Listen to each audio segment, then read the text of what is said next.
no matter when your current plate renews, and the first year is complimentary. All you need is your VIN number on hand. Drive awareness, drive hope, and customize your plate today at atease.org. In Walker County, Jason Akins was elected to be the next sheriff there after he defeated J.C. Poe Jr. in the Republican runoff election. Both Akin and Poe challenged incumbent Walker County Sheriff Nick Smith in the May 19th primary election. However, neither of them got over 50% of the vote in order to avoid this runoff race. Akin is essentially the next sheriff for the county since there is no Democratic candidate for him to run against in November.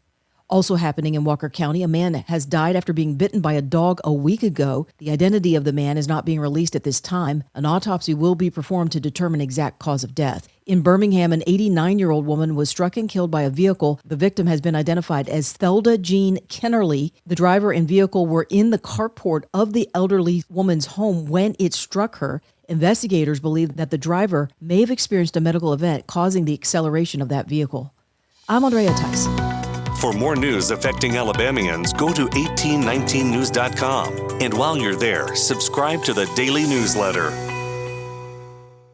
This is Talk Radio, WCZN. You've been paying on that life insurance policy for years, but maybe you don't really need it anymore, or it's gotten a bit too expensive. Well, before you just let it expire, let Neighbors Insurance Solutions share with you some alternatives that you haven't considered. Don't throw away something that still may have great value for you. If you want to learn more about what Neighbors Insurance Solutions can do for you, call 256-763-7693. A death benefit could be a life benefit. Learn more at 256-763-7693. Introducing The Golfus, Huntsville's newest, nicest, and only multi-location indoor golf venue. Play over 2,000 courses with state-of-the-art simulator technology, perfect for golfers of all skill levels. For a limited time, grab an unlimited membership for just $99 a month, or book with our grand opening pricing. It's the best value in Huntsville. Check us out at thegolfus.com. AL cert number 21014. Welcome into the hottest and coolest game show around called The Freeze. Today's contestant, Bob. Bob, can you tell me the heating and air business that provides free service with repair? Is it Talent Heating and Air Conditioning? Can you tell me which heating and air business provides free second opinions? Talent Heating and Air Conditioning. You are our grand prize winner. You have won a visit from the #1 heating and air business in the Tennessee Valley. Talent Heating and Air Conditioning? That's right. Talent Heating and Air is coming to you. This is Thomas with Talent Heating and Air Conditioning, and you don't have to win a game show to use us. We have free second opinions year-round, and this summer we're doing free service calls with a repair. So just remember, call Talent Heating and Air Conditioning at 256-503-4490 or visit us on our website at talenthvac.com. Baumhauer's Restaurant, legendary food and legendary fun. Whether you're craving the freshest seafood from Alabama's Gulf Coast, juicy chicken or char-grilled steaks seared to succulent perfection, you're craving Baumhauer's Restaurant. Add to that a sports-themed atmosphere and HD flat screens every place you look. For a sneak peek at the menu, go to baumhauers.com. Legendary food, legendary fun. Baumhauer's Restaurant. Your Fox 54 update. I'm Chief Meteorologist Jordan Dressman. A partly sunny to mostly cloudy sky this afternoon. Temperatures climbing into the mid-80s. Maybe a quick passing shower across the Tennessee Valley, but most of us are going to be dry. We drop into the lower 70s as we head into the overnight. Better opportunity for some scattered showers and thunderstorms as we head into your Thursday, some of which could be on the stronger end of the spectrum. We are going to climb into the lower 80s. Your Fox 54 forecast. Only on Talk Radio WZZN. This is The Point with Bill Crawford on Talk Radio WCZN. A compassionate, conservative, reasoned voice. Not just for today's headlines, but for issues that matter to you. Perspective from a distinguished career of service in the U.S. Army. Courage from hours in the pilot seat of a military helicopter in war and in peace. Knowledge of cultures from around the world. Experience from a lifetime of service to America. What matters to you, from the dinner table to the halls of power. Conservative, compassionate, reason. That's The Point.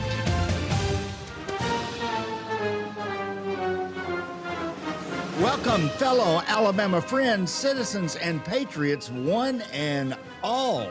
It is the 17th of June in the year of our Lord 2026, and it's a nice Wednesday. It's midweek. We are halfway there. This is The Point with Bill Crawford and producer extraordinaire Brian Temple. Brian, how you doing today? It is a great day.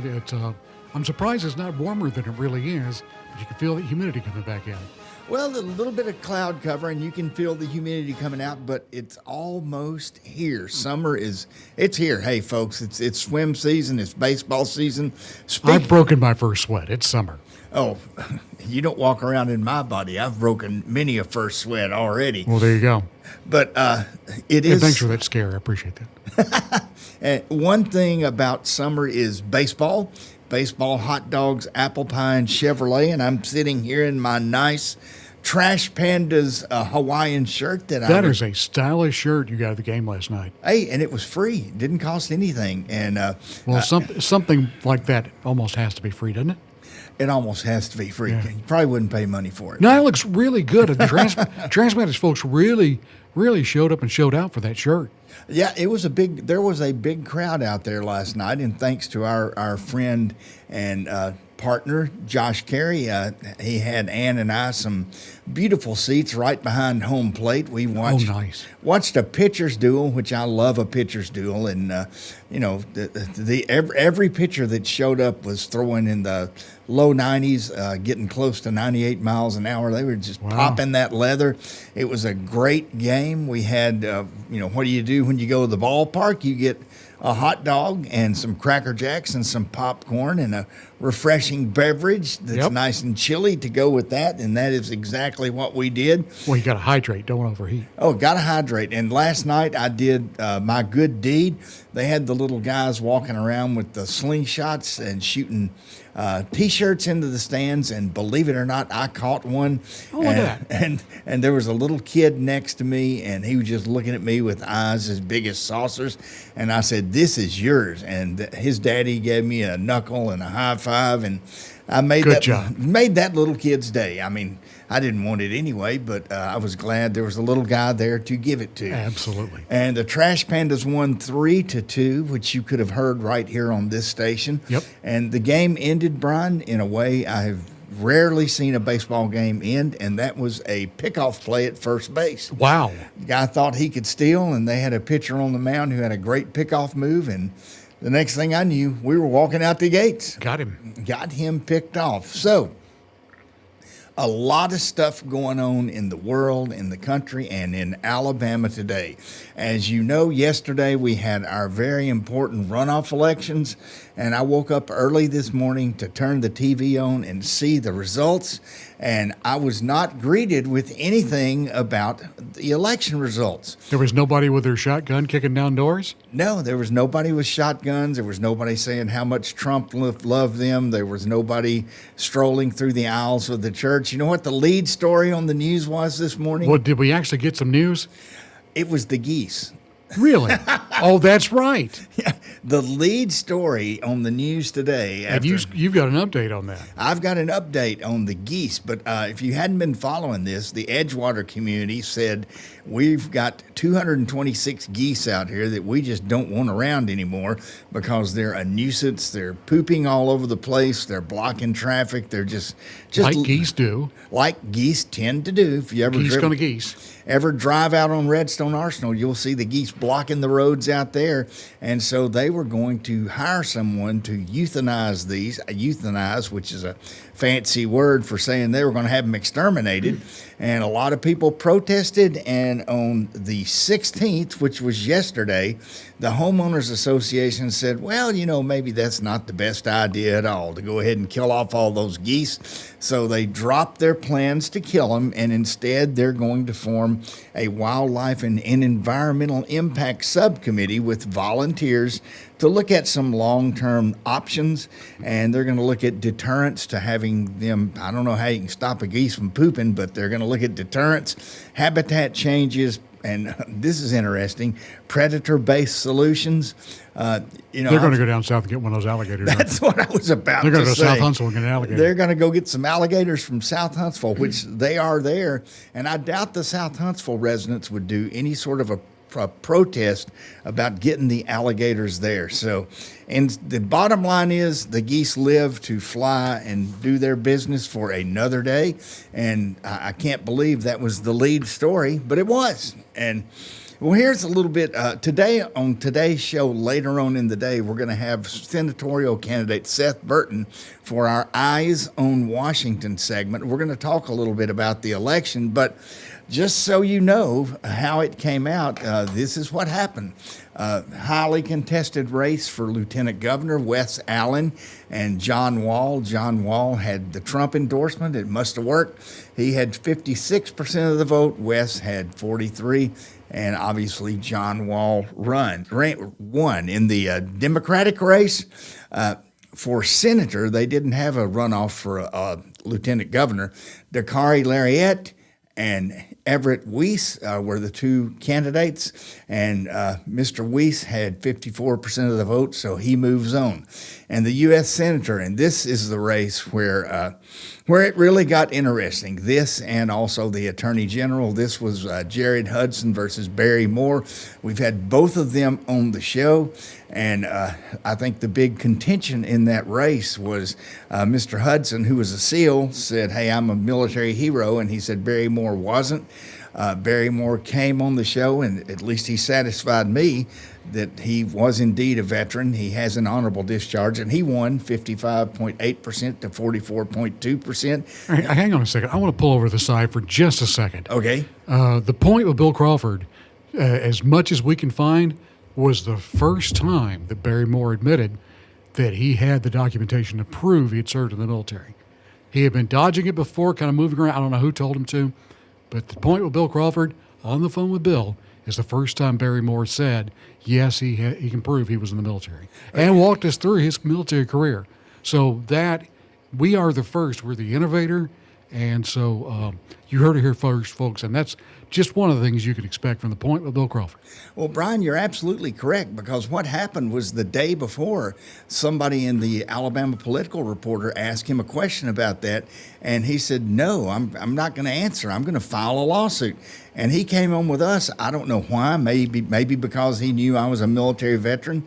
And I just said, hey, tell us what happened. Do you have an honorable discharge? And he said, yes, I do. And then he told us what his military career was. So, and also after that, on his TV ads, he started touting his discharge, because folks... And showed a picture of his DD-214. And showed if you've got an honorable discharge, you're a veteran. So maybe we had something to do with that, I don't know. Or maybe, as my grandmother used to say, a blind hog roots up an acorn every now and again. So yeah, well, I don't know what his beef was with Josh Moon over at the Alabama Political Reporter. But, if Josh would ever return our calls, we'd ask him. So, but you heard it here first. Barry Moore and Bill Crawford on the point talking about that. You heard the first time where he said, yes, he did serve, and proved it. And it's in our archives, too. Two more before we take break. Jay Mitchell, who we had on the day before the election, he lost to Catherine Robertson by 55% to 44%. And we also, the day before the election, we had the agricultural commissioner guy on, Corey Hill, and he won 53%. So we're going to talk about that in a little more depth later. But also, our guest for the Public Service Commission moves on. That's right, Jim Ziegler. Yep. So, hey, I don't know. Maybe more people will start thinking we're worth talking to. Well, you could hear it here you can listen to us, or 2 days later you can hear it from everybody else. I mean, it's your choice. There you go. So right now, we've got a busy show, Bill. First of all, we're going to talk to Skip Vaughn over at the Redstone Rocket. It's one of my favorite parts of Wednesday, and we've got stuff stacked and double-packed show for today. So why don't we get started, and we'll come back with Skip on the point with Bill Crawford. You're listening to The Point with Bill Crawford on Talk Radio WZZN. Bill Crawford here for the Regenesis Stem Cell Center, the place to go for golfers' elbow pain. Traditional treatments require significant time away from the golf course and often don't work. Dr. Charles Lee can treat golfers' elbow using platelet-rich plasma extracted from the patient's blood and get you back on the golf course after a 2-hour visit. Golfer's elbow can be permanently eliminated for a fixed price of $585. Golf season is here. Enjoy pain-free golf with just one visit to Regenesis. Take it right to the edge with Donato's Pizza. That's right, with Donato's, they don't waste any space. And if you're going to put 100 slices of pepperoni on a pizza, you need to go edge to edge. And that provolone cheese is smoked and aged in Wisconsin. All of Donato's produce comes from right here in the Tennessee Valley as well. And Donato's is more than just pizza. Check out the subs, calzones, and wings as well. 2 locations in the Valley to serve you, in Madison on Madison Boulevard and in Huntsville on the South Parkway. Donato's Pizza. Trash Panda Nation, ignite the fun, let's rock it. Your Rocket City Trash Pandas are back home June 16th through the 21st. Promotions include an adult Hawaiian shirt giveaway on the 16th, a youth soccer jersey giveaway on the 18th, plus barbecue weekend and Father's Day close out the homestand the 19th through the 21st. Get your tickets now and learn more about our weekly promos by visiting tptix.com. That's tptix.com. Let's rock it. Now is your last chance to pay what we paid during the final days of employee pricing at Lynn Layton Ford in Decatur. I'm Bobby White, encouraging you to hurry in and lock in the same deal that our employees get on over 280 available new Fords. New Bronco Sport started under $28,000. New 25 Broncos starting at under $39,000. Or how about a new 26 Explorer starting at under $36,880? Or 26 F-150 Crew Cab 4x4s, they start at under $44,500. And with your good credit, you can get financing as low as 0% for up to 60 months on a brand new Mach-E. Remember, Lynn Layton Ford will never make you pay any dealer dock fees or ridiculous upcharges. This is an opportunity you can't afford to miss. You pay what we paid during the final days of employee pricing at Lynn Layton Ford, in the heart of Ford country, just a mile south of the Beltline indicator, or visit us online anytime at lynnlaytonford.com. When you call most roofing companies, all you'll hear is, you need a new roof. Not when you call Fleming. At Fleming Roofing and Restoration, we're focused on your needs, whether it's an easy repair or a full roof replacement. Folks around here have trusted Fleming since 1965 for all their residential and commercial roofing needs. And as the area's storm damage experts, Fleming knows all the ins and outs of the insurance claims process. Log on FlemingHSV.com to schedule your free estimate today. Fleming Roofing and Restoration. We show up.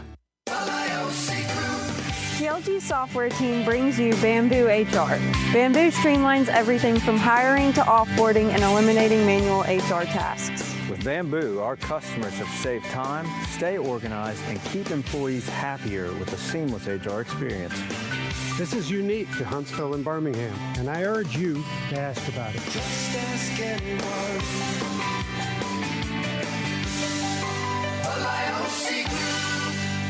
This is Jen with the Furniture Factory Bar and Grill. Y'all need to come join us. We have so many fun things every night of the week. From Monday night, steak night, Tuesday night, karaoke, Wednesday night, we have Singo Bingo, Thursday night is bike night. Of course, we've got live music on the weekends, so y'all come join us. Meridian Street Crossing, we've got Furniture Factory Bar and Grill. Come on next door to the Rocket City Honky Tonk, where we've got honky tonk music all night long. Y'all come join us. We'd love to see you.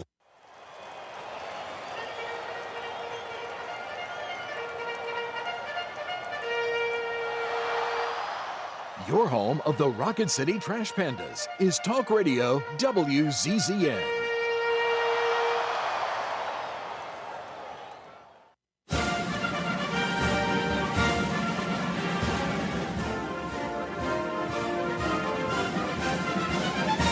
Welcome back, everybody. This is a great day. It's Wednesday. I had said earlier it's the halfway point of the week, but for a lot of people, it's past the halfway point of the week because Friday is a national holiday, Juneteenth.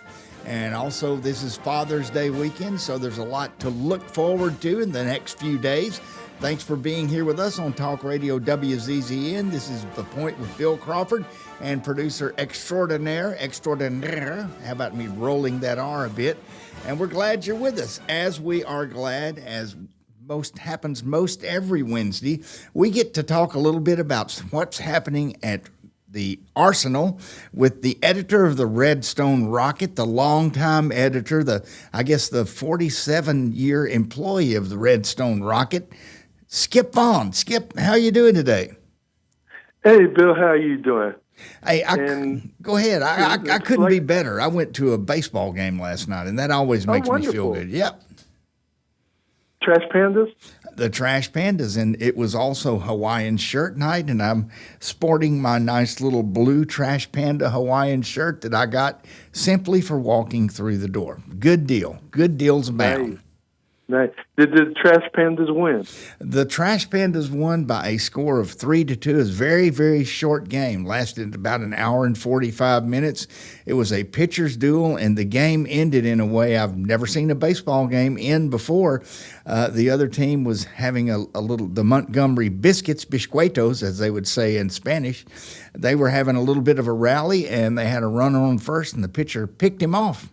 And everybody just sort of sat there for a second, and then we said, "Oh, wait, it's over. Let's go." And never seen a game end like that. Have you ever seen a game end with a pickoff play? I haven't. I haven't. No, I haven't. I've seen a lot of walk-off wins, but not a pickoff. That's my heart goes out to the base runner. That's embarrassing. And that was mighty embarrassing. And you know what? This guy was asleep at the switch because he had such a huge lead on first base. I believe a granny throwing underhanded could have picked him off. But oh my God, that's a lot going on in the Rocket this week on the June 17th edition. I see the first page you're featuring a friend of mine, General Gavin Lawrence. Did you know he was a very good football player? Point. I did not until you told me that. I had no idea. But I've also subsequently learned that he's from my hometown, Philadelphia, Pennsylvania. And so we had that in common. Yeah, he is a great guy. And back when he was simply a one-star general, it was pretty easy to get him on my Army football show. But now that he's got 3 stars, I have to go through about 4 layers of PR people to get him on this show. And I hadn't cracked that nut yet. I totally understand. Is he big timing you? He's big timing you now? No, he's not big timing me. He's just it's just rules are different when you ascend to that height of prominence, and also the rules are a little bit different when you're at war. So that's true. That is true. Well, tell us some of the other highlights in the good old Rocket this week. All right, man. You already alluded to it on page 1. We have the senior commander, Lieutenant General Gavin Lawrence. He was the speaker at the Armed Forces Celebration Luncheon. And so he applauded the partnership with the community, partnership that goes 85 years. It started in 1941, right before World War II, and it continues to this day. So that was our lead story. Well, and it's a great partnership, and it's good that they're still, not just taking, both sides are not just taking that for granted, and they never should take it for granted. So, by the way, let me ask you before we get too far into the Rocket, did you do your civic duty yesterday and go vote? Well, what had happened was, I think that's leading into a no. Yes, I'm afraid so. I'm a sports guy, and so there was a softball game going on at 5 p.m., and so the old sports writer felt compelled to cover the game, and I just covered it, and then I drove my sister home. She works at Redstone Arsenal also, and so I did not do my civic duty. I wish I could have been 2 places at once, but that's the way it goes. Well, that's okay. Not a lot of people did vote yesterday. Just vote twice next time. Yeah. Exactly. Well, tell us about some of the other stuff happening in the Arsenal. Sure. And in the Rocket. Sure. It was a big week last week. It was the annual Armed Forces Celebration, which actually goes more than a week. I mean, it starts the Friday before with that Iron Mike golf tournament that you competed in. And there's a bunch of events every year, one of which I had the pleasure of covering again, which was the community softball game, where the Redstone team took on the community leaders team, which was the North Alabama Rockets. And, of course, the Redstone team, we won again, so we keep the Target Destroyed trophy. This time it was more competitive than last year. Redstone ended up winning 14-12. But it was a great game. It was at Toyota Field in Madison, and they had a crowd of 1,500 people. So it was a great time, great time. Well, let me ask you this. In that game, is it the civilian, I've never had a chance to go, is it the civilian leadership of the Arsenal or the military leadership or both? Because if it's just the military folks, these guys are still having to take PT tests. So they're in pretty good shape.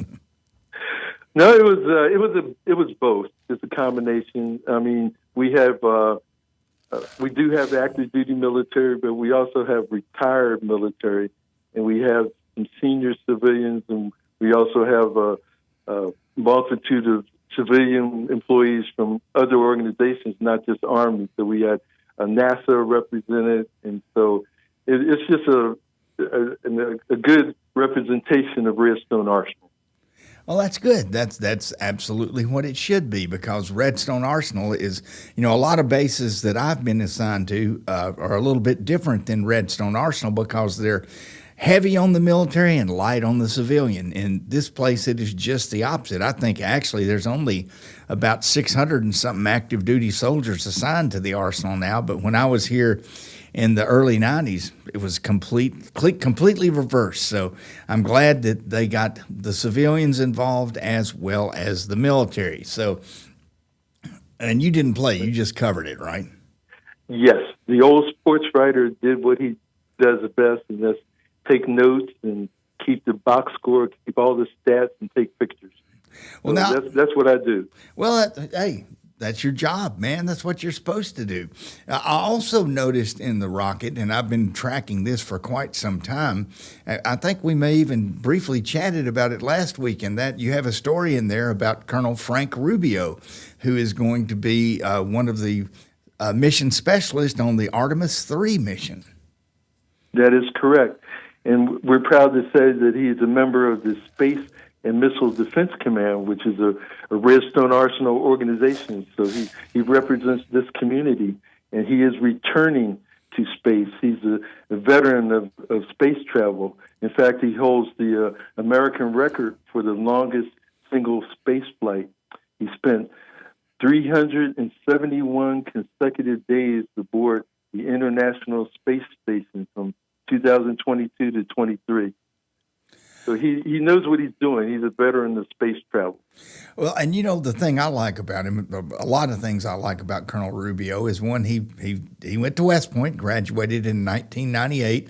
He was also a line unit Black Hawk pilot, which to me that's a very telling thing, because a line pilot is one who's actually doing stuff in combat, and he has over 1,000 hours of just helicopter flight time, of which 600 of them are combat. And he also was here at Redstone Arsenal when he transitioned to being a doctor and a flight surgeon. He was in charge of Fox Clinic. Yes. Yeah, he was a clinic supervisor within the Fox Army Health Center. So two organizations here can claim him. Space and Missile Defense Command, and also Fox Army Health Center. Well, there's a third organization that's claiming him also, and that's the local West Point alumni group. So he belongs to us. He's one of ours too. So what else is happening in the Rocket? There's a lot of stuff in there. I noticed there was an article about the old cross-functional team. I don't know if that's going to be of much interest to our listeners, but it was to me. Did you just do anything but edit that article? You said it well. I edited it. So I have absolutely not much knowledge about what they did, but I know they did their thing for 8 years, and they were celebrating successfully concluding their mission. Of course, the Army evolves and changes, and so they've moved on to other things. Well, you could almost have let that little real word slip out that almost did, and that was I really don't have much interest in this. I actually was at school at Fort Leavenworth when I was assigned here, came back, and there was a cross-functional team. I didn't know what they did then. I have no idea what they did for 8 years, and I'm not sad to see them disbanded. So, yes. So tell us. Skip, you mentioned the Fox Army Medical Center. They had a new person installed over there, didn't they? Yeah, they did, I yes. think. Yes, we had a change of command for Fox Army Health Center, and the incoming commander is Lieutenant Colonel Amy Mack, and she assumed command from Lieutenant Colonel Deepak Matthew, who led Fox Army Health Center for the past 2 years. So it's a big development for Fox and the community. And, Fox is a very critical thing for not only our current active duty soldiers, but for our many, many retirees who use their services. And I got to ask you a question about this. On your From the Sidelines column, which I always read every week, need to make it a little bit bigger in my humble opinion, but that's neither here nor there. I understand. I guess you're a Kobe Bryant fan, huh? Yeah, I'm a sports fan in general. I mean, all sports. But I just whenever you see what happened on this date in sports history, that means that I didn't have any clue on what else to write about. And so I looked back on Google, as I already told you I used, and I found that Kobe Bryant and the Lakers had won the championship to this very day years ago against the Boston Celtics. And so I said, let me write about that. And so that's what I did. And, of course, he had a storied career in which he was retired and his life ended tragically in a helicopter crash. Yeah, that's there's actually a show that I have seen on that, and that was a very, very sad thing when his helicopter went down, and every helicopter pilot, who myself included, who saw that, we knew what happened, and that was when you're a single pilot aircraft and you're a helicopter and you go into the clouds, you risk vertigo, and that's exactly what happened. But one other thing, just since you mentioned on this day, I'm going to be talking about this a good bit later on this day in American history. But do you remember what happened on this day in 1994? You will when I tell you. The slow chase of O.J. Simpson and the white Bronco. Oh, that is correct. I did see that. Of course, there was no real sports tie other than he was a great former pro football player. But yes, I did see that listed in what on this date in history. I remember that day. Yeah, and we won't get into that because I've actually got a little feature I'm going to do on that later on. But I want to go ahead and jump into some of your choices on your songs. For your topic was Songs of the Summer. And you go ahead and tell me how you selected those, because I have got a bone to pick with you on that. I think you left out the most important one. Uh-oh. All right, well, tell us your logic in selecting the summer songs. Give us a few highlights of that. Okay, I've told you in the past I've got the classic rock music playing on continuous loop inside my head all the time. One of my favorite groups of all time is Sly and the Family Stone, and so it's a no-brainer. I mean, have fun the lead song was, I was going to say, it was Have Fun in the Summertime. That's number one. That's number one. It's a classic. It's my favorite summer song ever. And then number two, I got this song playing in my head too, Bill Withers, Lovely Day. It it's not necessarily a summer song, but I mean, it's considered a summer song. Lovely day, lovely day. That's okay. Anytime you have Bill Withers, it's always good with me. Yeah. Yes, yes. And then number 3, and I saw this group come to Auburn when I was a student there in the 1970s. That's Summer Breeze, Seals and Cross. I mean, that's a no-brainer. If you're going to have the list of summer songs, you got to have Seals and Cross, Summer Breeze. Summer breeze blowing through the jasmine in my mind. I just love it. And I can, it seems like yesterday I watched them there at Memorial Coliseum in Auburn, and it's one of my favorite songs ever. Well, So let me that's ask my you a top question 3. about I think what, Dash Seals was his name or something like that. Are they still with us? Do they still perform, or have they since passed? I don't know. I guess I have to Google that too. 'Cause I don't know. Well, but I just know they were great back in the 70s. I don't know, Bill. If only you had some sort of worldwide information resource right at your fingertips, right in front of you. I wonder if we could just make that happen. We could probably figure that out. But anything else left you want to cover that happened? We got to have my favorite thriller. Yeah. Okay, I got it. Mungo Jerry. I think didn't I include that one? You did. You did. Like number 4 or Yeah. 5. I don't have my list in front of me. There we go. But another thing that's covered in our paper was the work being done by the 375th Engineer Company. It's a vertical construction unit, reserve unit based in Huntsville. They are, for their annual training, they're doing work at our Redstone Heat Range. They're building a new elevated shooting platform. So this is a great thing for both Redstone and for them. It gives them practice doing what they're trained to do, and also it's a way that Redstone can get work done cheaper than it would be to hire a contractor. So that's another major story that's going on at Redstone. That is just yet another example of all the stuff that's being built out on Redstone Arsenal. Again, I hearken back to the old Star Trek movie where they were doing the search for Spock, and they launched the Genesis device, and it turned a planet of rock into just a beautiful green, fully vegetated planet in a couple of days.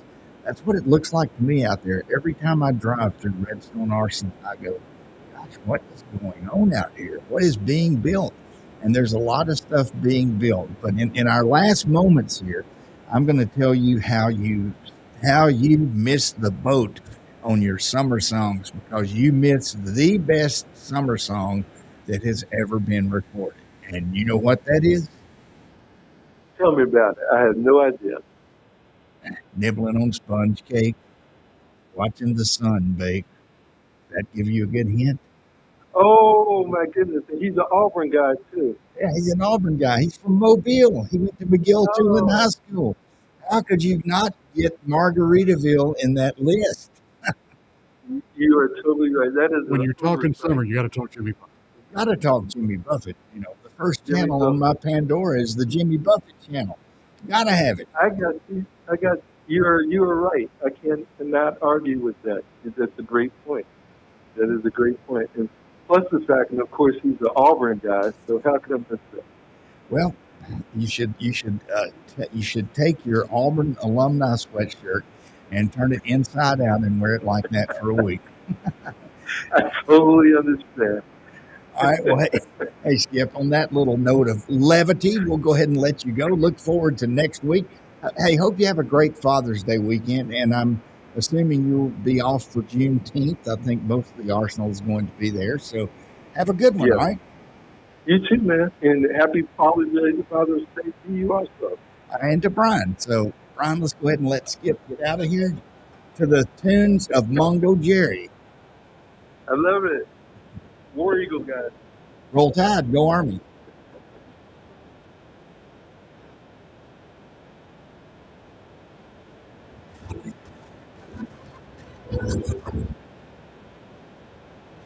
You're listening to The Point with with Bill Crawford on Talk Radio WCCN. Take it right to the edge with Donato's Pizza. That's right, with Donato's, they don't waste any space. And if you're going to put 100 slices of pepperoni on a pizza, you need to go edge to edge. And that provolone cheese is smoked and aged in Wisconsin. All of Donato's produce comes from right here in the Tennessee Valley as well. And Donato's is more than just pizza. Check out the subs, calzones, and wings as well. 2 locations in the valley to serve you, in Madison on Madison Boulevard and in Huntsville on the South Parkway. Donato's Pizza. This is Bill Crawford, host of The Point on Talk Radio WZZN. I've recently had a stem cell procedure on my right knee from Dr. Charles Lee of Regenesis. Stem cells are harvested from your body and re-administered back into your body. This approach is painless, quick, and requires no lengthy rehab. My knee feels better already. Regenesis is located at 4025 Pepperwood Circle Southwest, Suite C, Huntsville, Alabama. Call 256-715-8193 or Google their website for more information. Eagle Masonry and Insulation. It's right there in the name. Eagle is your one-stop shop for block, stone, or brickwork, monument signs, and outdoor kitchens and fireplaces. Eagle also offers the finest craftsmanship and insulation, including fiberglass or spray foam insulation, and of course, insulation removal. Philip Love and his team have years of experience, bringing the region the best in masonry and insulation services. For more information and a quote, visit insulatewitheagle.com or call 256-755-1556. Eagle saves you time. Eagle saves you money. When you call most roofing companies, all you'll hear is, you need a new roof. Not when you call Fleming. At Fleming Roofing and Restoration, we're focused on your needs, whether it's an easy repair or a full roof replacement. Folks around here have trusted Fleming since 1965 for all their residential and commercial roofing needs. And as the area's storm damage experts, Fleming knows all the ins and outs of the insurance claims process. Log on FlemingHSV.com to schedule your free estimate today. Fleming Roofing and Restoration. We show up. At the Huntsville Sports Commission, we do sports. The Rocket City is your destination for world-class sports in North Alabama. The Huntsville Sports Commission brings elite tournaments, championships, and other exciting athletic events to our city. From youth leagues to national championships, we're driving tourism, boosting local business, and building a stronger, more active community. When you team up with us, we'll worry about the details so you don't have to. We do sports.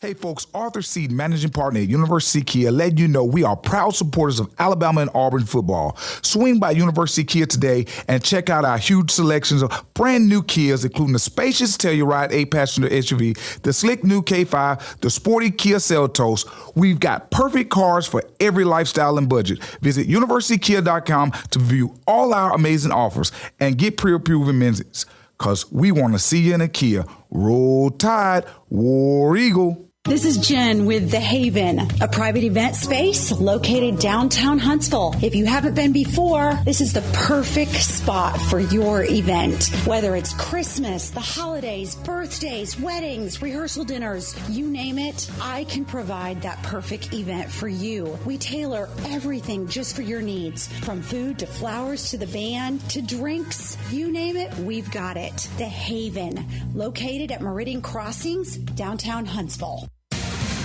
Your Fox 54 update. I'm Chief Meteorologist Jordan Dressman. A partly sunny to mostly cloudy sky this afternoon. Temperatures climbing into the mid-80s. Maybe a quick passing shower across the Tennessee Valley, but most of us are going to be dry. We drop into the lower 70s as we head into the overnight. Better opportunity for some scattered showers and thunderstorms as we head into your Thursday, some of which could be on the stronger end of the spectrum. We are going to climb into the lower 80s. Your Fox 54 forecast.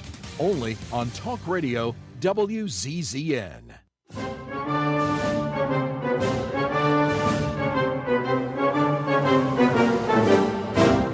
Welcome back, everybody. It's a great day. It's Wednesday, the 17th of June, 2026. Bill Crawford on the point here, along with producer extraordinaire Brian Temple, and we are glad to be with you today. We were just joined by Skip Vaughn, the editor of the Redstone Rocket. He's been there 47 years. Pretty long stint. He ought to know what he's talking about. And the only guy I know who publishes a print newspaper and puts the box scores in there. I love seeing the box scores. I grew up box scores. In case you don't know what that is, that's the kind of inning by inning summary of everything that went on in a ball game, the batters, what they did, what the pitcher did, and he puts them in. And by the way, he builds the box score himself. He doesn't rely on some news service to put it together. Although I guess one could make the argument that he is a news service. So today, just briefly, I want to cover something I like to do on this day in American history. You heard Skip and I briefly talk about it. I was debating whether or not to do the Battle of Bunker Hill, which I may even cover that later on if I have some time. But I think this day in American history, there's for those people who are of Brian and I's generation, there are some things that happened that you remember where you were when they happened, such as the Kennedy assassination, the events of 9/11, and a lot of people place the slow white Bronco vehicle chase of O.J. Simpson on the L.A. freeway in that little block of the low-speed pursuit. The low-speed pursuit. And just to set the stage on that, O.J. Simpson at that time was probably one of the most famous personalities in the United States of America. He was a pro football star, was a member of the Pro Football Hall of Fame, was a broadcaster on NBC for all of their football stuff, and also was a fairly much of a movie star. Well, what happened was... and also a commercial pitchman. Everybody remembers Hertz. Hertz rental cars. The commercial with him running through the airport to get to his rental car. And Dingo Boots. He also advertised Dingo Boots. Well, what happened was he had been, actually, he did kill his wife, Nicole Brown Simpson. He had not been arrested yet. And they really did that with kid gloves because of his fame. I don't think they would do that nowadays. But he was supposed to report to the police on that morning to turn himself in to be charged with murder. But guess what? He didn't do that. He decided to run and leave. And got his buddy Al Cowlings to drive the white Bronco up and down the freeway. And what was that? Well, we'll get into the land shark. Well, yeah. There's another piece of someone taking advantage of something for a marketing stunt, but later on. But we'll get to that. But later on. But what happened was the TV cameras about 3 o'clock in the afternoon, somehow they discovered O.J. driving down the road. He was in the back seat of the white Bronco. Al Cowlings was driving. O.J. was holding a pistol to his head, saying he was going to kill himself. He had a suitcase full of money. He had a passport, some stuff to go to Mexico, and he also had a disguise that he was going to wear. Well, what people call that, and I think ESPN has a 30 for 30 on it, and it's called The Day America Stopped, because that day America literally stopped. Some stuff that was happening that day was the FIFA World Cup, just like it is right now, the 1994 U.S. Open golf tournament, the NBA Finals, Game 5. Bill Clinton was the president in the White House, and he was hosting all kinds of foreign leaders. Well, what happened, though, was every news outlet in the country and pretty much in the world followed the white Bronco as it traveled down the interstate, and O.J. was on the phone talking to the police, talking to the newspapers, saying he was going to kill himself. He'd had it. He wasn't guilty, but he was really sad. They took him out to the grave site where he saw his ex-wife's grave for a minute. But everybody, this was the only thing that was on TV. I recall watching the NBA Finals that night, and they would interrupt the NBA Finals, just like the finals we just saw, to cut in to see O.J. and Al driving down the road in that white Bronco. I've never seen anything like it before. What was, from my perspective, is one of the biggest things we saw covered with news helicopters. Oh, yeah. I saw something about, in one of the trades, about how many millions of dollars just in aircraft rental and fuel to cover that. And that's in 1990s millions of dollars to do that. I staggers how thinking something like that expensive would be now. Well, there were helicopters everywhere, and then he pulled into his home on Mulholland Drive, and by that time it was estimated that 95 million people worldwide were watching this. And when he pulled in, the speculation was that he was going to get out of the white Bronco and commit suicide on worldwide TV. And it's hard to take your eyes off that. I couldn't take my eyes off of it. I watched it until the end of the scenario. And the way it ended was O.J. went into the house and the police allowed him to gather up a few things, and then they took him down and booked him for murder. And of course, that story has compelled the nation ever since. You know, did he do it or didn't he do it? My thought was always, if he didn't do it, who did do it?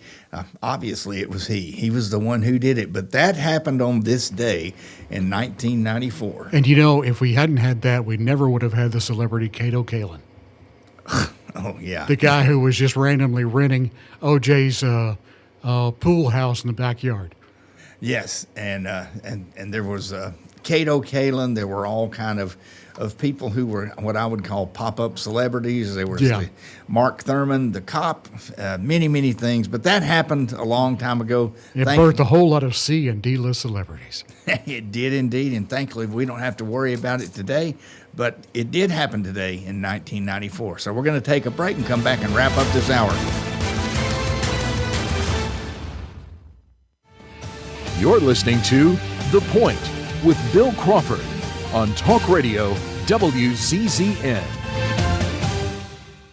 Bill Crawford here for the Regenesis Stem Cell Center, the place to go for golfers' elbow pain. Traditional treatments require significant time away from the golf course and often don't work. Dr. Charles Lee can treat golfers' elbow using platelet-rich plasma extracted from the patient's blood and get you back on the golf course after a 2-hour visit. Golfer's elbow can be permanently eliminated for a fixed price of $585. Golf season is here. Enjoy pain-free golf with just one visit to Regenesis. Take it right to the edge with Donato's Pizza. That's right, with Donato's, they don't waste any space. And if you're going to put 100 slices of pepperoni on a pizza, you need to go edge to edge. And that provolone cheese is smoked and aged in Wisconsin. All of Donato's produce comes from right here in the Tennessee Valley as well. And Donato's is more than just pizza. Check out the subs, calzones, and wings as well. 2 locations in the Valley to serve you, in Madison on Madison Boulevard and in Huntsville on the South Parkway. Donato's Pizza. Now is your last chance to pay what we paid during the final days of employee pricing at Lynn Layton Ford in Decatur. I'm Bobby White, encouraging you to hurry in and lock in the same deal that our employees get on over 280 available new Fords. New Bronco Sport started under $28,000. New 25 Broncos starting at under $39,000. Or how about a new 26 Explorer starting at under $36,880? Or 26 F-150 Crew Cab 4x4s, they start at under $44,500. And with your good credit, you can get financing as low as 0% for up to 60 months on a brand new Mach-E. Remember, Lynn Layton Ford will never make you pay any dealer dock fees or ridiculous upcharges. This is an opportunity you can't afford to miss. You pay what we paid during the final days of employee pricing at Lynn Layton Ford, in the heart of Ford country, just a mile south of the Beltline indicator, or visit us online anytime at lynnlaytonford.com.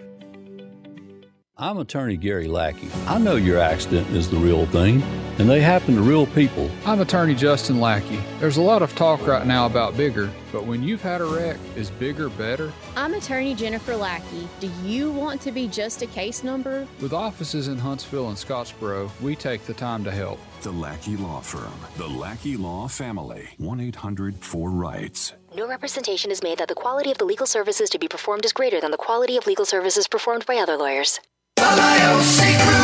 For over 50 years, our mission, do the right thing and make long-term decisions. We value our customers, and we invest in supporting them. TLG is consistently adding services to our own technologies to automate and provide the best support possible to you. We have the strongest guarantees in the industry. You can't just tell people you're going to provide good support.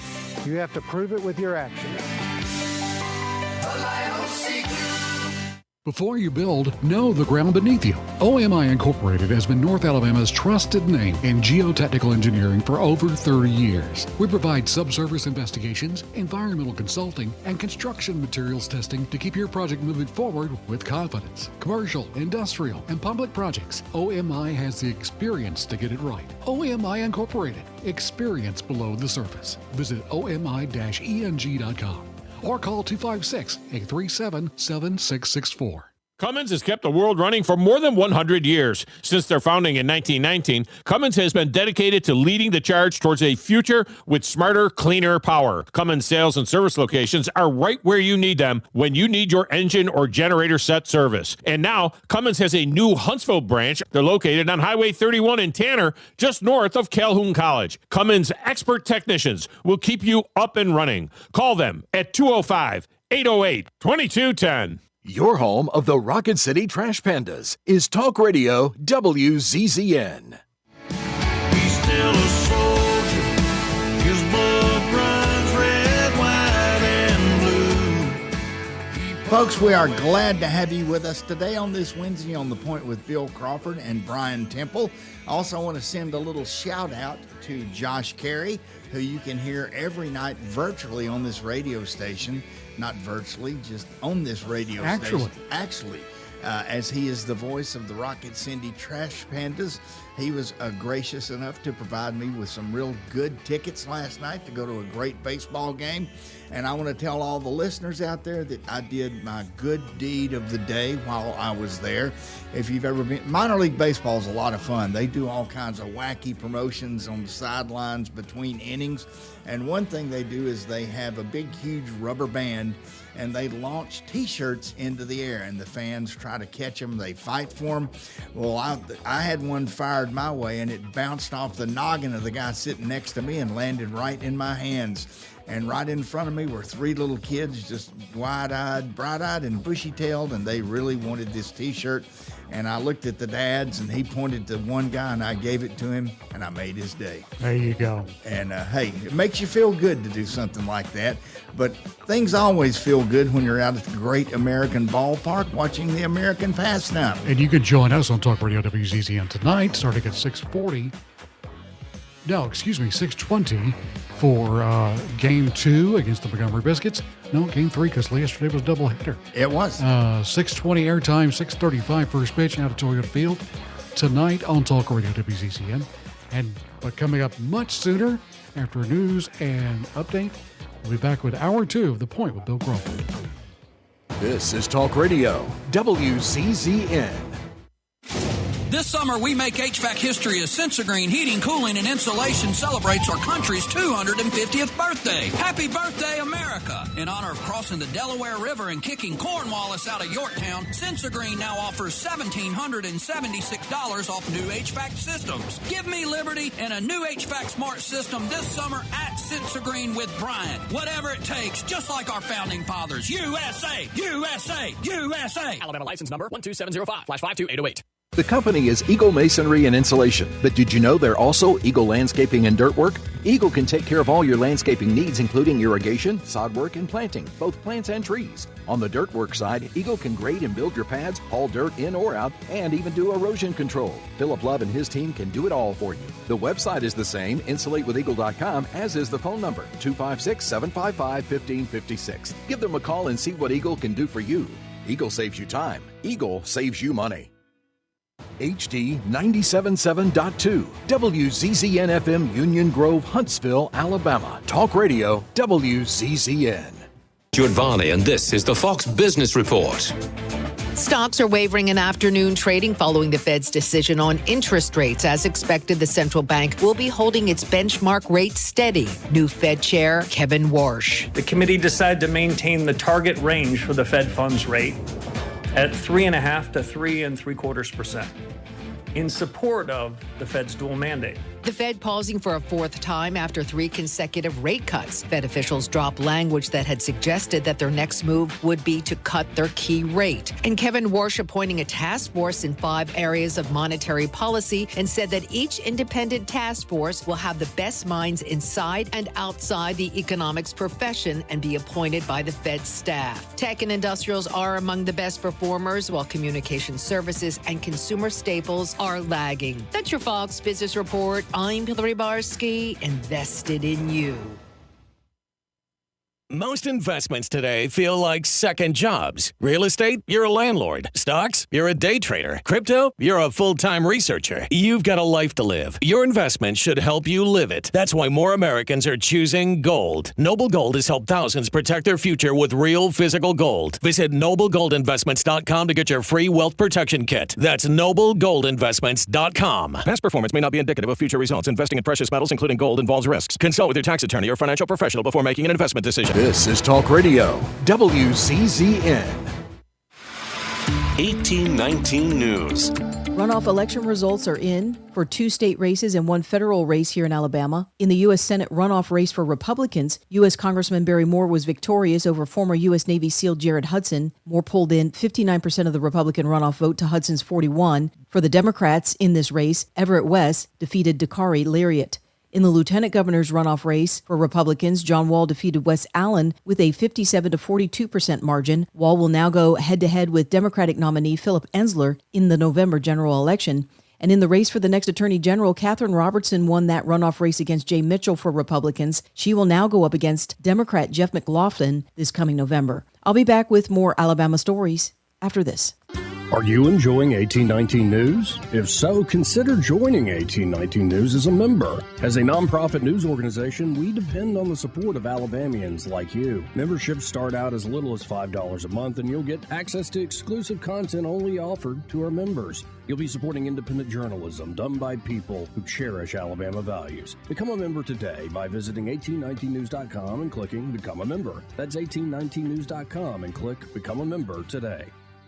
A judge is expected to rule today in an emergency motion that was filed by Jackson Hospital out of Montgomery. Jackson Hospital administrators are asking Judge Christopher Hawkins to issue a preliminary injunction against Blue Cross Blue Shield of Alabama in order for the hospital to get reimbursement money that is equal to what is being offered to Baptist Medical Center South. Jackson Hospital is headed towards bankruptcy and claims that's due to the fact that there are major discrepancies in the reimbursement rates that they're getting from BCBS compared to other hospitals in the area. Judge Hawkins indicated that he will deliver this ruling by the end of today. I'm Andrea Tice.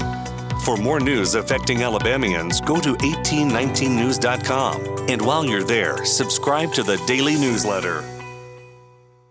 This is Talk Radio, WCZN. This summer, we make HVAC history as Sensagreen Heating, Cooling, and Insulation celebrates our country's 250th birthday. Happy birthday, America! In honor of crossing the Delaware River and kicking Cornwallis out of Yorktown, Sensagreen now offers $1,776 off new HVAC systems. Give me liberty and a new HVAC smart system this summer at Sensagreen with Brian. Whatever it takes, just like our founding fathers. USA! USA! USA! Alabama license number 12705/52808. Hey golfers, Huntsville has a new place to play golf. The newest, nicest, and only multi-location indoor golf venue in Huntsville is The Golfus. For a limited time, you can grab an unlimited membership for just $99 a month. That's right, play every day for just $99 a month. Check it out. All the details are on thegolfus.com. That's The Golfus. 2 locations in Huntsville and coming soon to Madison. WASP Asset Software, delivered by our Next Level software team, helps you track every asset with ease, giving you total visibility over your tools, equipment, and IT assets from everywhere. With WASP, our customers have reduced loss, improved accountability, and saved hours of tracking down what they own and where it is. This is proven technology, and I urge you to ask about it. The Orthopedic Center. It's in the name. TOC, the premier choice for all your orthopedic needs. With over 40 physicians and 20 centers of excellence, TOC is the name to trust for complete, expert orthopedic care. And that word center, we mean it. With more than a dozen locations across North Alabama and the Tennessee Valley, TOC is in your community whenever you need us. As the state's largest orthopedic practice, TOC is built on trust. Trust we've earned with every patient we serve. You can see that trust on the field, too. As the official sports medicine provider for the Huntsville Havoc, Huntsville City Football Club, Oakwood and Alabama A&M universities, thousands of athletes and coaches count on TOC to keep them in the game. From student athletes to unexpected injuries, our urgent ortho clinics offer prompt, expert care. No appointment necessary. So remember, when it comes to your health and mobility, trust the name that says it all. TOC, helping you live a better life.